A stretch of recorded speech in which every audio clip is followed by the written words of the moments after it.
On February 7, 1979, a German doctor went swimming off the coast of Brazil. He was in his late 60s. There was nothing unusual about the man on the beach. No SS uniform, no military escort, no international police waiting on the shore. Just an aging fugitive living out his final years in obscurity. His name was Josef Mengele. The man who had once stood on the selection ramps at Auschwitz was living under the name Wolfgang Gerhard, the identity of an Austrian whose documents Mengele was using. He entered the water, and he never came back out alive. When his body was recovered, local authorities did not record the death under the name Josef Mengele. They recorded it under Wolfgang Gerhard, and under that name, Mengele was buried in a Brazilian cemetery. The world was still searching for Josef Mengele. It would take 6 years to discover that he was already dead.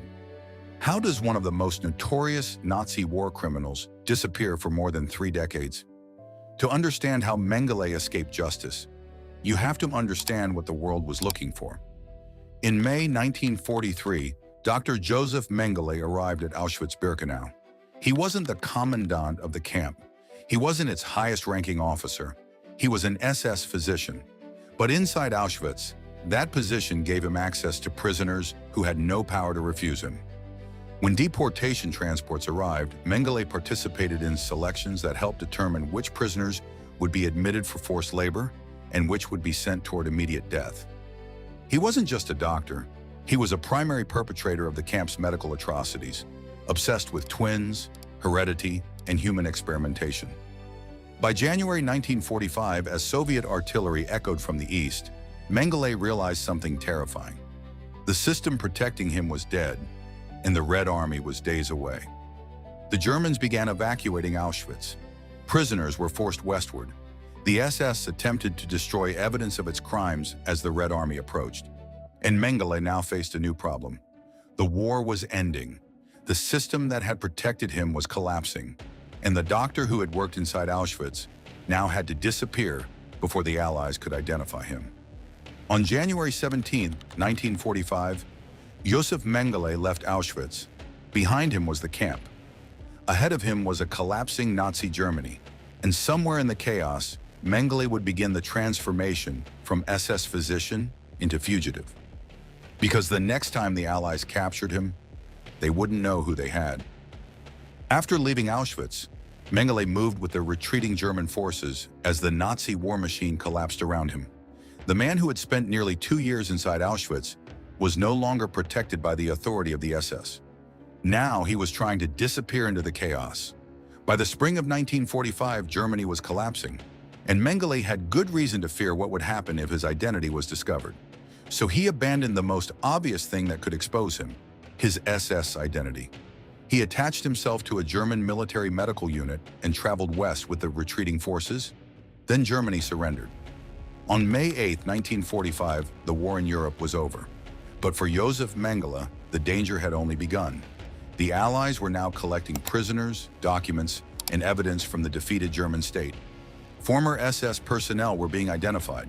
War crimes investigations were beginning, and Mengele was exactly the kind of man those investigators would eventually want to find. But there was a problem.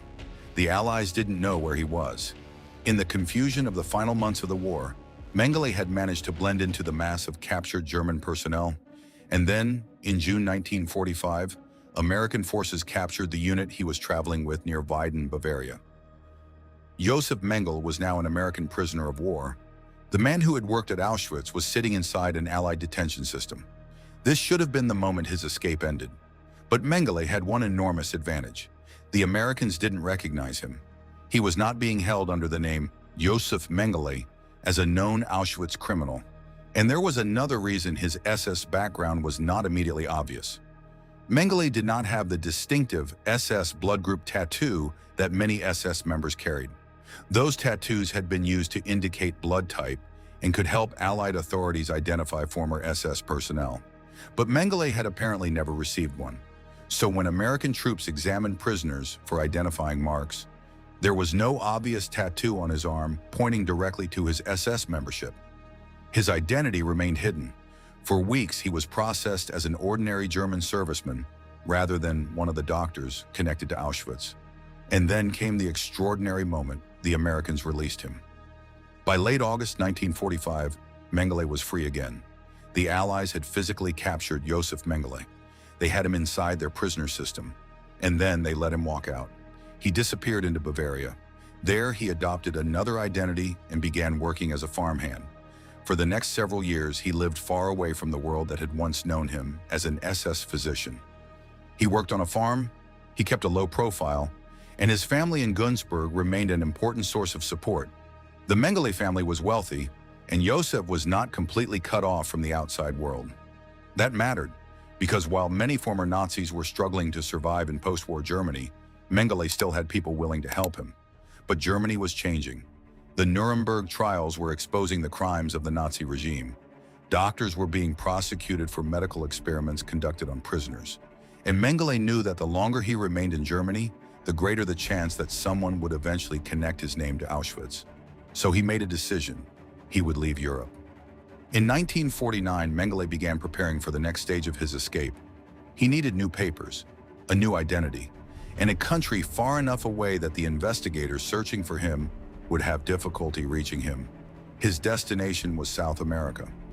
Using the post-war refugee document system, Mengele obtained an International Committee of the Red Cross travel document under the name Helmut Gregor. He was no longer traveling as Josef Mengele. He was now a supposed Italian national, and with that identity, he made his way to the port of Genoa. There, he boarded a ship bound for Argentina.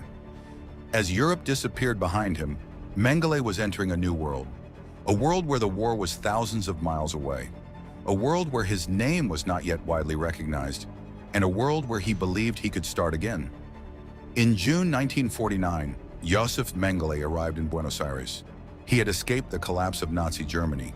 He had escaped the Allied prisoner system, and now he had crossed an ocean under a false identity. But Argentina would give Mengele something even more dangerous than distance. It would give him confidence. Because in Argentina, Josef Mengele discovered that disappearing did not necessarily mean living like a hunted man. He had arrived in Buenos Aires in 1949 using the name Helmut Gregor, but he was not living completely alone. Mengele had money. His family in Germany remained financially successful, and that support helped him establish himself in Argentina. He initially worked in technical and business roles, including connections to agricultural machinery and other businesses. And gradually, the fear that had followed him out of Europe began to fade. He was thousands of miles from Auschwitz. The Nazi regime was gone, and the investigators looking for former Nazi criminals had no easy way to track every person who had crossed Europe's borders after the war. For Mengele, Argentina became more than a hiding place. It became a place where he could rebuild his life. And then he made a remarkable decision. He began using his real name again. In 1956, Mengele obtained a West German passport using his real identity. Josef Mengele was no longer simply hiding behind the name Helmut Gregor. He could now move through Argentina as Josef Mengele. He even traveled outside the country.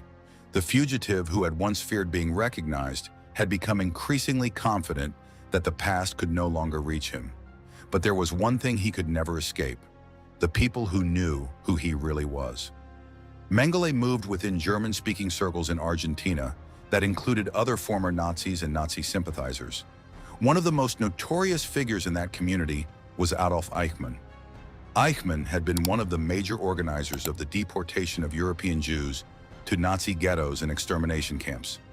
And like Mengele, he had escaped to Argentina after the war. The two men existed in the same underground world, but their lives were very different. Eichmann lived quietly under the name Ricardo Clement. Mengele, meanwhile, had become increasingly comfortable with his new life.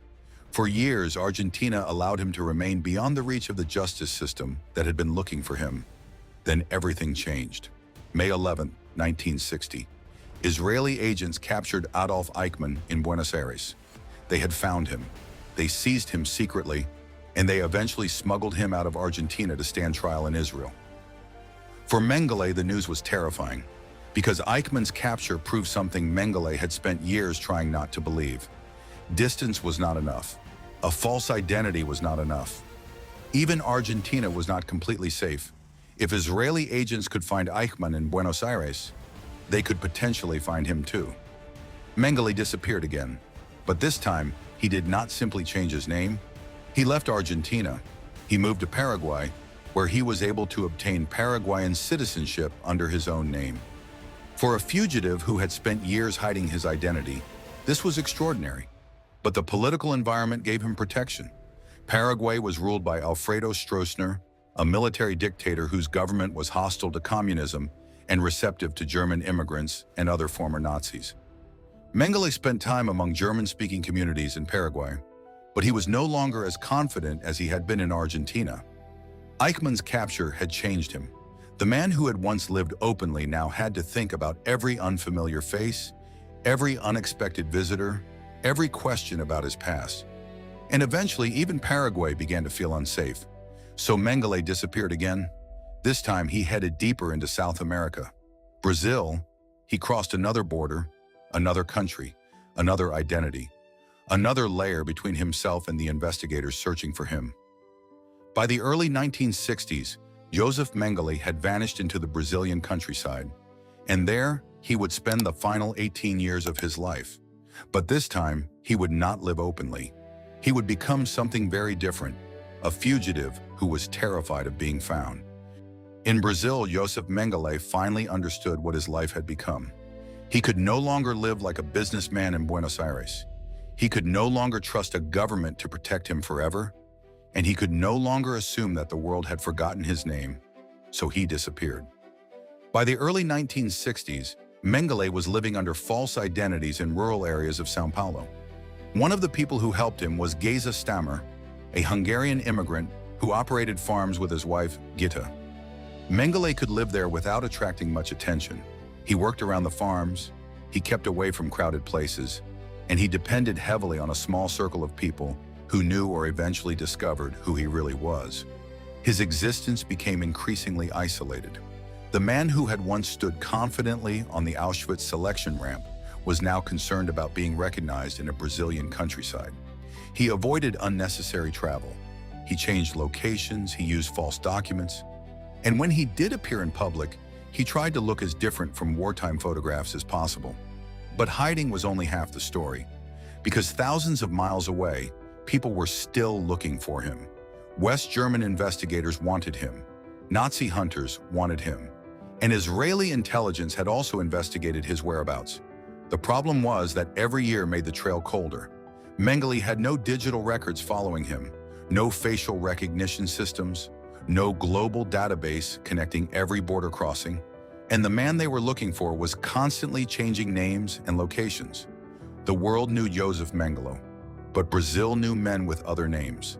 That distinction helped keep him alive. And then, in the 1970s, his hiding place became even more difficult to penetrate. Mengele was no longer living the relatively comfortable life he had enjoyed in Argentina. His health was deteriorating. He was aging. And the fear that someone would eventually discover him never disappeared. He had spent decades believing that investigators were coming. Sometimes they were, sometimes they weren't, and sometimes the reports were completely wrong. Mengele had become the subject of countless rumors. He was supposedly hiding in one country, then another. Some reports placed him in Paraguay.